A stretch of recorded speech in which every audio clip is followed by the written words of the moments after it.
The Kilgore College Small Business Development Center provides potential and existing business owners with the practical assistance needed to survive, grow, and prosper.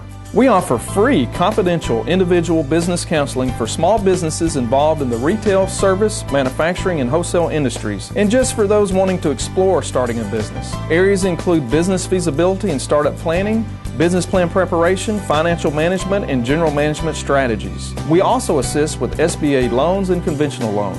To schedule your free appointment, please call us at 903-757-5857. The Longview Economic Development Corporation, Ledco, exists to diversify and expand the economy of Longview and provide the highest level of job opportunities and quality of life to Longview residents. Ledco assists with building a skilled labor force in the Longview area. Our workforce development programs are innovative and cutting edge. We work closely with educators, employers, students, the East Texas Workforce Development Board, and others to promote higher wage technical careers in our area and the education it takes to land these jobs. For more information about Ledco and what we do for Longview, please visit us on the web at longviewusa.com.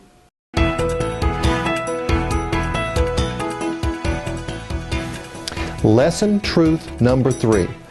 The next 100 process really works. I want you to think that focus is more important than effort. We've all heard the story that if you work hard, you'll get what you want, and that's not necessarily true. Concentrated focus is the key to sales success. I want you to imagine a large plane flying overhead, and out the plane we drop a 55-gallon drum full of seeds. And as those seeds fall through the air, they get dispersed over a large part of the country. What's going to be the benefit from those seeds? Now imagine those very same seeds being put into a 100 by 100 plot of land that's been tilled and fertilized to make every opportunity for those seeds successful. Think about the difference between that focus on that 100 by 100 area and the difference between dropping it from plane 10,000 feet above. For most people, sales and marketing is a very unfocused process. They scatter information and just hope that something will grow and bear fruit. Persistence and determination is the true key and the true magic. I want you to figure out how to create true front-of-mind awareness with your clients. What exactly is the next 100? I want you to imagine a large corkboard. Visualize 10 rows of 10 index cards. Each card represents my next client. Each card has the name of the company and city on the front. Each card has the contact name, address, and phone number on the back. Each card will get touched by me 2 times each month for an entire calendar year.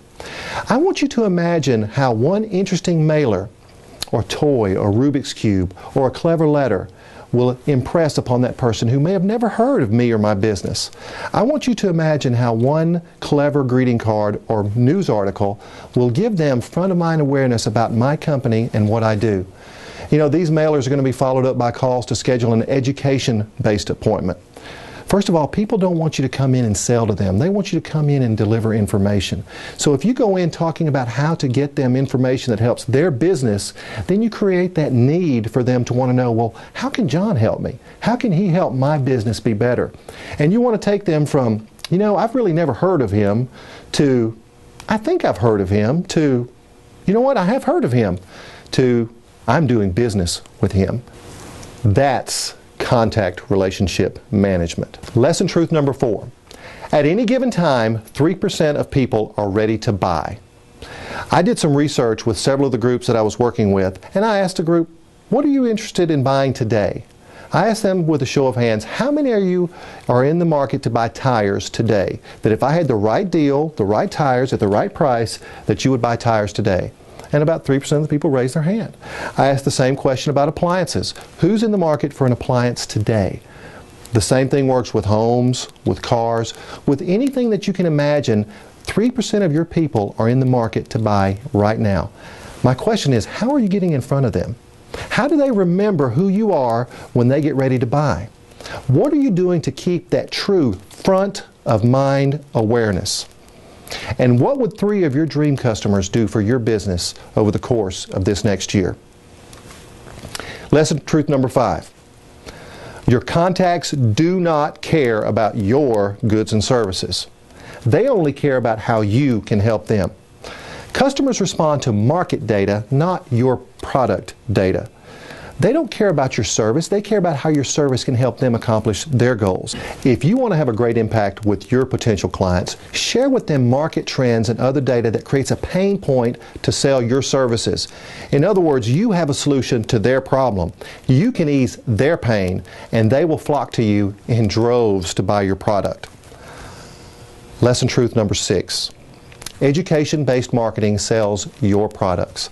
People say, what is education or information that would be of interest to my clients? Well, think about this.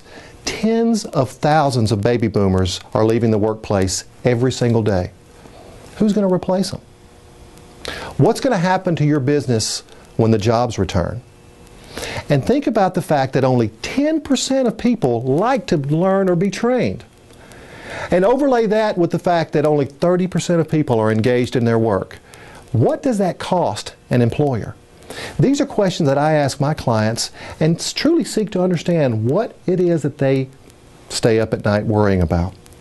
And if you wonder, well, where do I get that information, John? How do I get that information to share with my clients? The technology age is amazing. If you Google any question, the answers will appear. And if you look for market trends and market data that they've not heard, you will find out that you strengthen that relationship and you create those bonds that makes them want to do business with you. Lesson truth number 7. Relationship bank accounts must be maintained. What are you doing to keep equity in the bank accounts of your customers and contacts? Think of it like a simple bank account. If we go to make a withdrawal, if we go to ask for business, if we go to ask for something from that client or that contact, what have we done to make deposits? What have we done to make their value important? What have we done to make them feel important with what we have to offer? It's no different than what we do on a daily basis with our family. We make constant deposits, and therefore we make constant withdrawals. The same thing happens with our contacts. What are we doing on a regular basis to make them feel important so that when we ask them to buy or we ask them to make a decision, that they feel like we have something to offer that is for them, not just for us? Lesson truth number 8. Always have something extra to offer at the point of sale. You know, impulse buying really does work. Our emotions and the euphoria that we feel at the point of close really does exist for us as human beings. And most salespeople do not take advantage of that opportunity. You know, what if we were paid less than we were expected to and we had budget left over? I actually worked with a client that was looking to spend a certain amount of money, and when I closed, they still had money left over. What do you offer to capture that missed opportunity or that latent opportunity that you can go back at the point of sale? Things that I offer are things like books, CDs, learning profiles or personality profiles. All of those create extra revenue for my business at that moment when they decide to say yes. Think of it like a kettle that has begun to build pressure, and it's building pressure and it's building pressure and it's building pressure. At the moment you close, you've relieved pressure for that client. They're excited because they've now made the decision. They've decided to buy. You know, stop giving away that extra profit. 30% of my buyers will take an extra add-on at the point of sale, and I used to not offer that. So think what it's like. Every time I get ready to close with a client, I offer that extra something for them to buy. If 30% say yes, think about what that could do in the course of a year. You know, what if you made an average of, let's say, $300 per sale? And what if you made an extra 100 add-on sales per year? That's $30,000 in revenue that you left on the table because you simply didn't ask for it. So don't miss those opportunities. When you get ready to close, say something like, you know, other clients also decided to do this when we got to this point in the sale. I would like to make that same offer for you. That's your chance to increase your sales and increase your profitability at the point of close. Lesson truth number 9. I want you to imagine the tributary effect when it comes to how you adapt to your market. You know, in my business, I offer things like consulting, training, books, coaching, online training, webinars, just about anything that can add value for my clients. We've all been told to specialize, to find a niche, to find that small, narrow scope. But in the business of sales, especially relationship sales, you'll find that anything that you can do to help your client creates value, even if you don't always sell it to the client. The more value you create, the more of a value proposition they want to use to help you help improve their business or their life. You know, When it comes to sales, we often try to mimic or copy someone else. We often try to look like another business or another entity. Yet we hear many people talk about that unique selling proposition. What makes us unique? Well, the tributary effect gives you that unique opportunity to help them when they're in a moment of crisis or when they're in a moment of need. So if your client needs something, even if you don't profit from supplying that service or that product, you create that value in their mind so that they want to call you first when they need something from anyone, when they need a service or a product to help make them accomplish whatever it is that they're trying to accomplish. You know, the reality of the old saw is very, very true. We don't go to the store looking to buy a drill. We're looking to buy holes. The drill becomes the way we facilitate getting the holes.